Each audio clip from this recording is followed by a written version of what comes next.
la evidencia del carácter negativo para la sociedad misma de la existencia de esas particulares escuelas oficiales de la delincuencia que llamamos cárceles. Así pues, si resumimos nuestra opinión al respecto, la cárcel debería pura y simplemente desaparecer, puesto que no solo no cumple con las funciones que se le atribuyen clásicamente, castigo, disuasión, protección, reeducación, sino que además desempeña papeles que o bien nadie puede abiertamente justificar, venganza, buena conciencia, o bien son totalmente contraproducentes, escuelas de delincuencia. Pero somos también plenamente conscientes que una tal afirmación es más sencilla de enunciar que de poner en práctica, como es más sencillo criticar lo existente que construir algo nuevo. Sin embargo, un error de base consiste justamente en pensar que la prisión como pena aplicada a un culpable es algo que ha existido siempre. En realidad, la sistematización de esta práctica es relativamente reciente.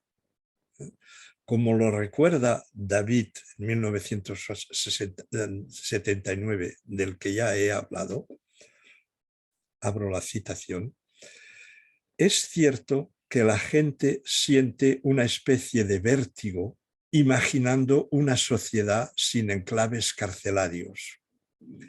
Y sin embargo, bajo el antiguo régimen, el encarcelamiento no era una pena, sino una manera de mantener al acusado a disposición del juez. Ahí termina la cita. Es decir, la prisión no era una pena aplicada después del juicio, sino lo que hoy llamaríamos prisión preventiva en espera de juicio. Ciertamente, una sociedad sin prisiones parece imposible a la mayoría de las personas. ¿Qué hacer si no con el individuo que ha violado a una muchacha? ¿Con el sujeto que ha asesinado a una anciana para robarle sus ahorros? ¿O con el falso promotor inmobiliario que se escapa con el dinero de varios centenares de familias humildes que habían esperado poder disfrutar finalmente de un piso nuevo? ¿Se trata de decirles sencillamente, vete y no peques más? Evidentemente que no, evidentemente que no. Pero visto que enviarlo a la cárcel no soluciona nada en absoluto y empeora aún más las cosas, forzosamente tenemos que buscar una solución. Y lo que más nos duele es justamente que la sociedad en general y los profesionales de la justicia en particular no sientan esta urgente necesidad, no se sientan incómodos perpetuando un sistema que muchos ya saben perfectamente que es desfasado e inoperante. Es evidente que nosotros aquí sentados frente a un papel y a un lápiz no vamos a encontrar así sin más la solución a este vasto problema.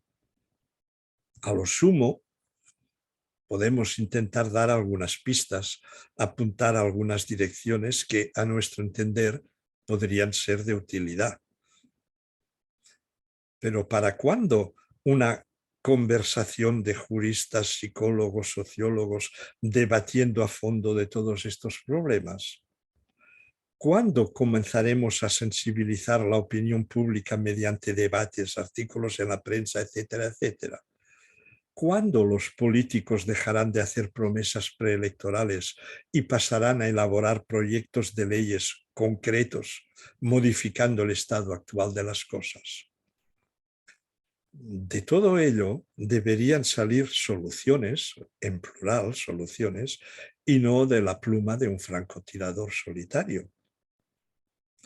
Como lo decíamos en páginas anteriores, la modificación de la conducta del delincuente no puede separarse del cambio estructural de una sociedad, y eso es una tarea ardua, larga y sobre todo comunitaria. En todo caso, mantener el status quo actual es la peor de las opciones. Es una simple solución de facilidad, de inercia y de hipocresía. Vamos pues a poner nuestro granito de arena al asunto. La reparación del daño como solución alternativa. Cuando decimos de alguien que se le ha hecho justicia, podemos querer significar dos cosas distintas.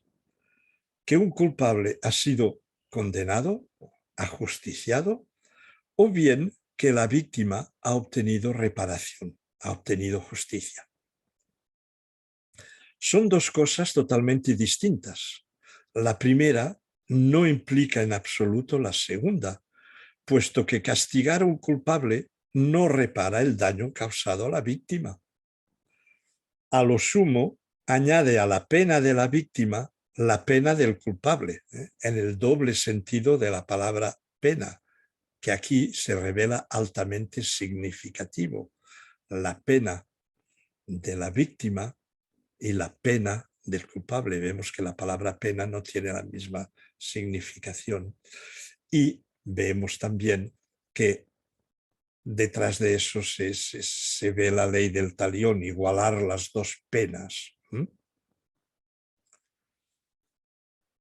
De hecho, estas dos proposiciones pueden definirse así. La primera juzga un ser humano y la segunda juzga una conducta. Pero ¿con qué derecho un ser humano juzga a otro? ¿No es tal absurda arrogancia denunciada en la expresión popular «solo Dios puede juzgarnos»? Esta tendencia a juzgar la persona y no los actos se vio reforzada con el surgimiento del individuo como un ente teóricamente libre y responsable, consecuencia de la Revolución Francesa y de la Ilustración. Lévy, un jurista francés importante en el 79, escribía: «La persona civil construida por el legislativo francés del siglo XIX reproduce por lo esencial la persona metafísica concebida por el idealismo racional». La inoperancia de una tal filosofía del ser libre y responsable, una cosa va ligada a la otra, solo se es responsable si se es libre. La inoperancia de esta filosofía de la libertad y de la responsabilidad ha sido suficientemente denunciada por Skinner en su libro Más allá de la libertad y la dignidad de 1971, y nosotros también en un artículo en el año 78 del que ya he hablado, abundamos en ese sentido. O sea que no vamos a insistir sobre el particular, aunque aquí habría tema para horas sobre el problema de la libertad y la responsabilidad.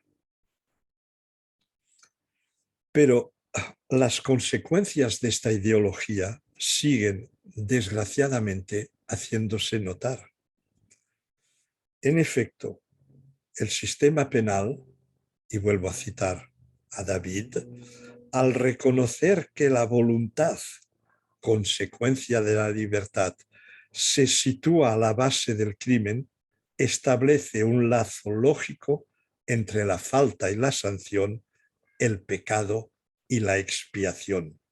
Y olvida así, ahora soy yo el que lo digo, se terminó la cita de David, olvida así lo esencial, es decir, el prejuicio causado al prójimo. Si alguien comete lo que generalmente se conoce con el nombre de pecado de gula, moralmente, desde el punto de vista religioso, es culpable y tiene que arreglar sus cuentas con su religión y con su Dios. Pero ningún tribunal civil lo juzgará a pesar de haber cometido esta falta por la simple razón de que no ha ocasionado ningún daño a nadie, quizás a su salud, pero es problema suyo.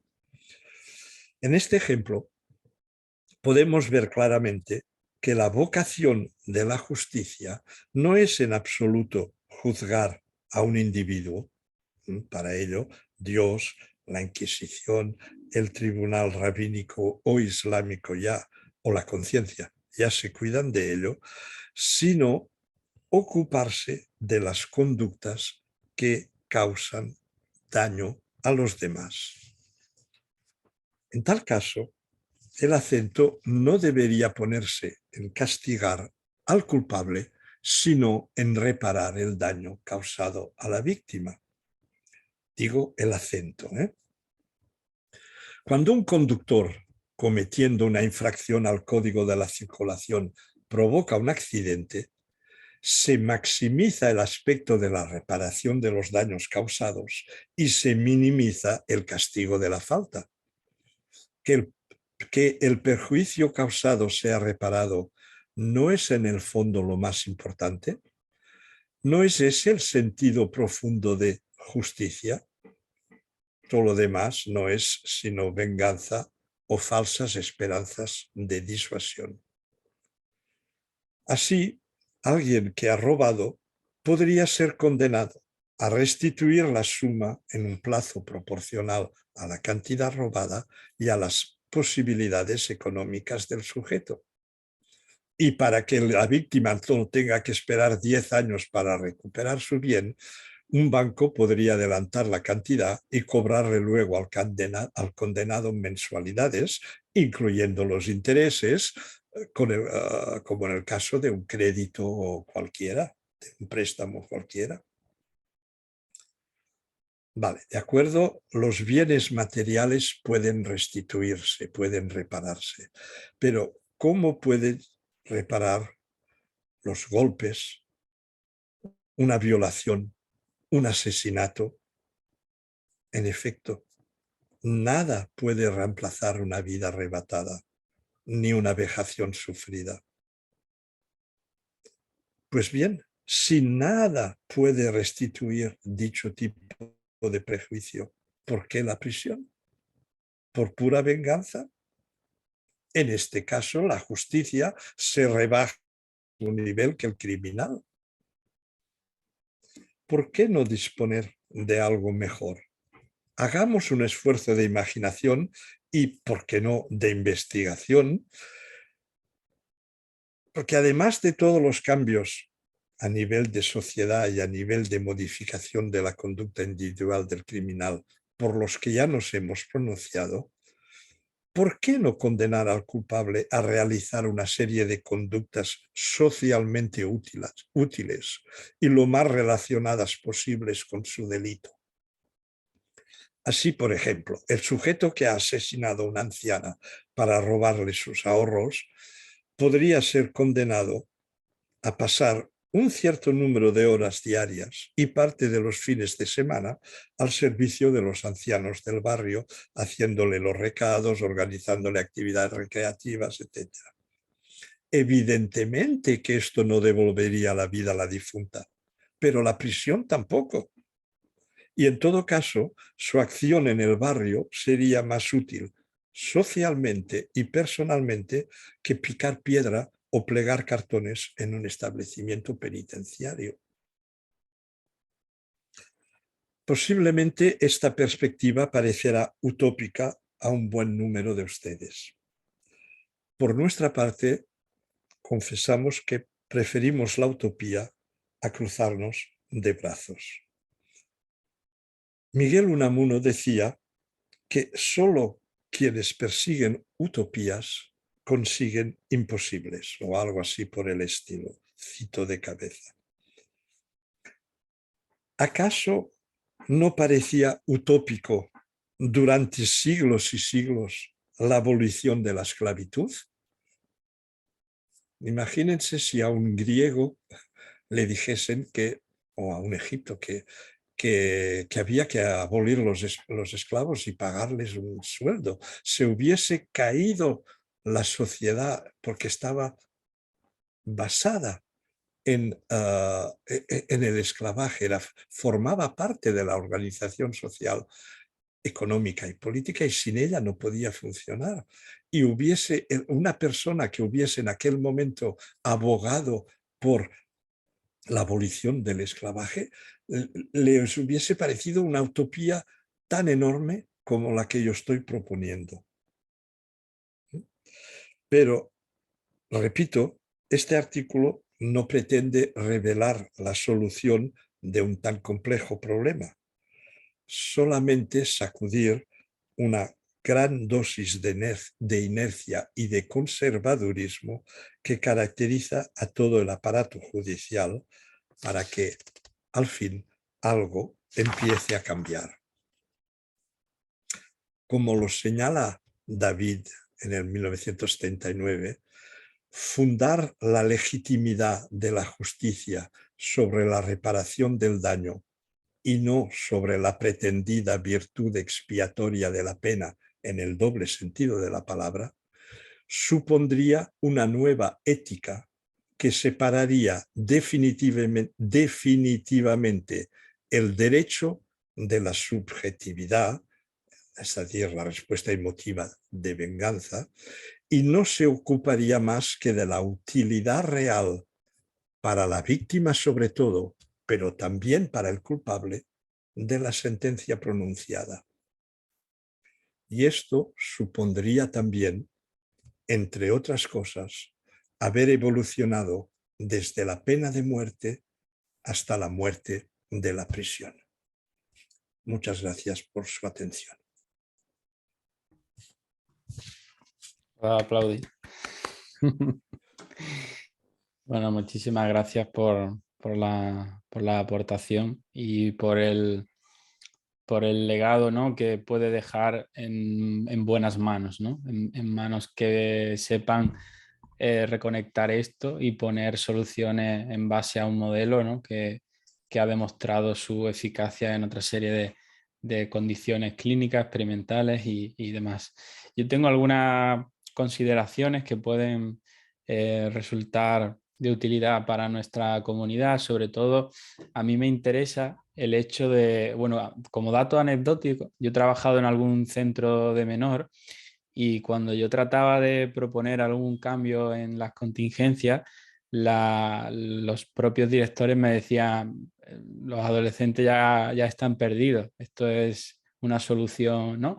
Y que de esa manera, ya directamente, y yo iba con datos sobre diferentes cárceles, sobre reinserción y sobre programas para cambiar pues las contingencias en las que había, ¿no?, en las que estaban 6-7 horas en el patio.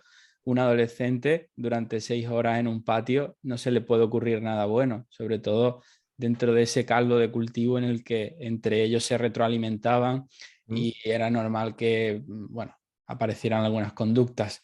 Yo quería preguntar sobre todo si tenemos algunos datos sobre reinserción en otros países y qué diferencias culturales habría en esa, o en cárceles, en esa promoción de diferentes contingencias. Mira, te voy a decepcionar, pero no dispongo de esos datos. Seguro que existen y que se pueden encontrar. Yo no los tengo. Y no es una manera de responder a tu pregunta, pero aprovecho porque me acaba de pasar por la cabeza. Lo que yo sí sé es que en los Estados Unidos, que es un país que no me gusta, cuya cultura encuentro horrible a muchos niveles, ha teorizado de manera explícita el hecho de que la prisión debe ser algo de tan aversivo, o sea, están a fondo en la noción de la prisión como disuasión. Y construyen, conciben y organizan sus prisiones de manera que sea un tal infierno que la gente tenga miedo de ir a la prisión, llegando a extremos de organizar lo que llamaríamos puertas abiertas, es decir, coger a grupos de predelincuentes y llevarles de visita a prisión para que vean lo horroroso que es y que tengan miedo de ir ahí dentro. Hay estados en los que las prisiones son tiendas al aire libre bajo temperaturas de 40, 50 grados, o sea, cosas que son horribles y o sea, no se esconden de ellos. La finalidad de la prisión es que sea horrible. Eso éticamente, humanamente, es inadmisible. Se sigue tratando de seres humanos con todo el derecho a su respeto. O sea, es horroroso. Bien, totalmente. Y va muy de la mano con mi siguiente cuestión, ¿qué intereses puede haber detrás para que se sigan manteniendo estas contingencias perversas que solo permite propagar la ley del talión, como bien has argumentado? Y yo me atrevería a decir, pero es mi opinión personal y no está fundada en nada más que mi opinión, que no se trata de intereses en el sentido que podemos decir cuando hay intereses económicos. No creo que se trate de intereses, creo que se trata puramente de inercia, de especie de fatalismo, falta de inventividad y de solución de facilidad. Es decir, la tenemos así montada. Ya sabemos que quizá no es perfecto, pero bueno, la gente que diría si no infligísimos tantos años de prisión a alguien que ha hecho. Y fíjense que cada vez que hay un proceso, el público reacciona aplaudiendo si la condena es muy severa, abucheando si la consideran muy laxista. Uh, uh, yo recuerdo una frase de Robert Badinter, que es el abogado que consiguió en Francia bajo la época Mitterrand la abolición de la pena de muerte. Él como abogado había luchado toda su vida contra la pena de muerte, había salvado mucha gente de la pena de muerte y es un gran humanista, es realmente este hombre es un hombre, es un santo, digamos. A pesar de todo eso, ¿no? Tuvo una frase terrible que si hubiese sido pronunciada por otras personas se hubiese podido considerar como muy fea, pero viniendo de él, ¿no? Justamente salía de un juicio en el que sus acusados, a pesar de que eran dos acusados y uno de los dos solo era cómplice, no había matado a nadie, y como mínimo para el cómplice él pedía que no se le aplicase la pena de muerte y los ejecutaron a los dos. Y la gente, al salir del veredicto, aplaudió. Y Badinter salió con esa frase diciendo: yo odio a la populacha. Ese sentido de decir es que la gente, las tripas, es algo terrible, terrible. Y fijaros que en los países democráticos administramos la justicia en nombre del pueblo. Consideramos que el pueblo es el que tiene la sabiduría, la, la ecuanimidad para... Es muy bonito teóricamente, pero el pueblo también puede ser populacho. Totalmente. Y creo que va en consonancia del hecho de, pues, de qué forma se puede promover el autoconocimiento en términos skinnerianos y por ende la libertad para esa responsabilidad. Para mí la educación tiene un gran papel de pues, bueno, un Sí, nivel micro. sí, pero ahí creo que la frase que yo utilizo a menudo, el conductismo lo tiene muy negro, realmente lo tiene muy negro, porque el tipo de saber que el conductismo proporciona, ofrece, es totalmente antiintuitivo.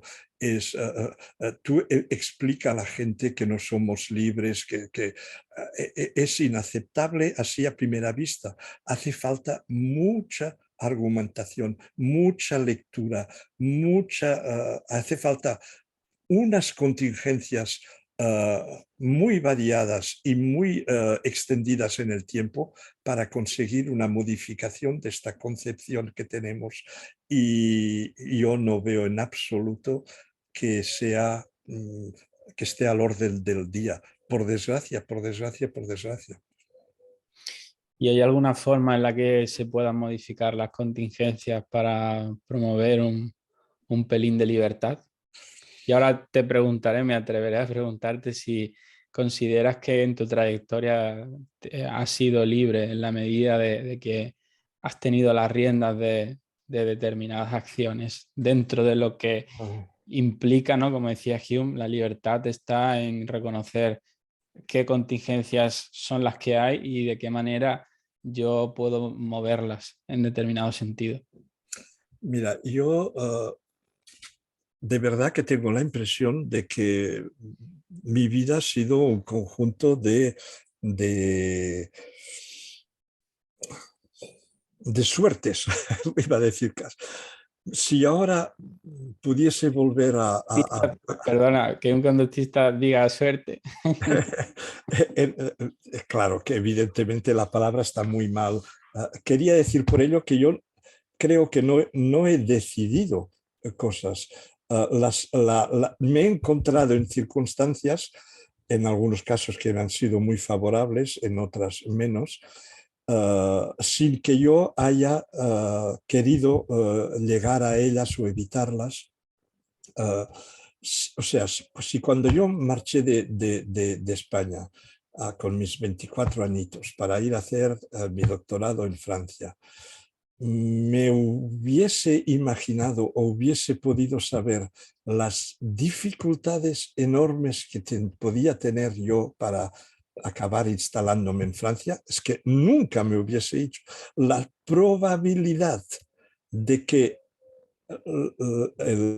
lo que me ha ocurrido ocurriese era tan ínfima, que yo me digo, pero qué inconsciente que eras tú, chavalito de 25 años o 24 años, cuando te imaginabas que, bueno, trabajando y siendo serio y estudiando y tal, las cosas iban a...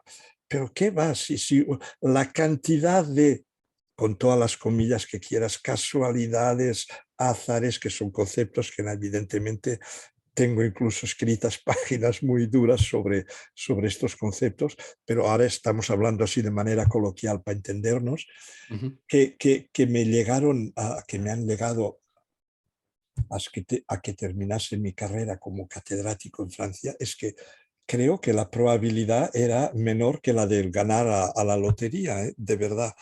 Por lo tanto, no, yo no puedo, no tengo el sentimiento de decir, si no es que me lo he ganado a pulso, porque tal y cual, porque cierto que he trabajado mucho, cierto que, vamos a decir, he puesto de mi lado todo lo que yo he podido, pero eso es una parte insignificante de las contingencias. Hay cantidad de cosas que, que no dependen de nosotros y yo por eso no me atribuyo ningún mérito, de verdad, sin falsa, no me atribuyo mérito, o sea, yo soy mis circunstancias, eso estoy muy convencido. Yo hubiese podido acabar en Francia como barrendero, sí, y aún gracias. Bueno, quizás dejamos para explorar que nos puedas contar algo más sobre, sobre esas contingencias que te contaste o que te encontraste y invitamos a las nuevas generaciones a que exploren por sus propios medios el entorno y que tomen contacto con la experiencia y ver qué ocurre. Porque hay como una serie de reglas verbales de que Ortega y Gasset, a mí me gusta mucho una cita que tiene que decía: la vida se nos da, pero se nos da hecha. Y en determinado sentido, salirse del redil implica contingencias aversivas y a veces uno pues, prefiere tener pues, un trabajo fijo o algo, pues está... Así que... No, No, perdona, es que te he yo interrumpido, no sé he si... perdido un segundo porque quería tomar un libro para tener un dato por una cosa que quería decir ahora. Ah, perdona, puedes, no sé si era una pregunta lo que me estabas haciendo.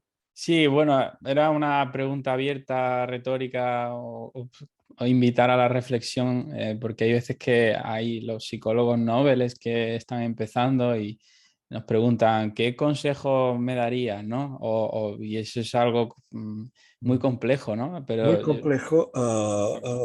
Es muy difícil dar consejos por esto que te decía, de que la mayor parte de lo que en mi caso me ha ocurrido no es algo que yo haya programado, manejado o decidido.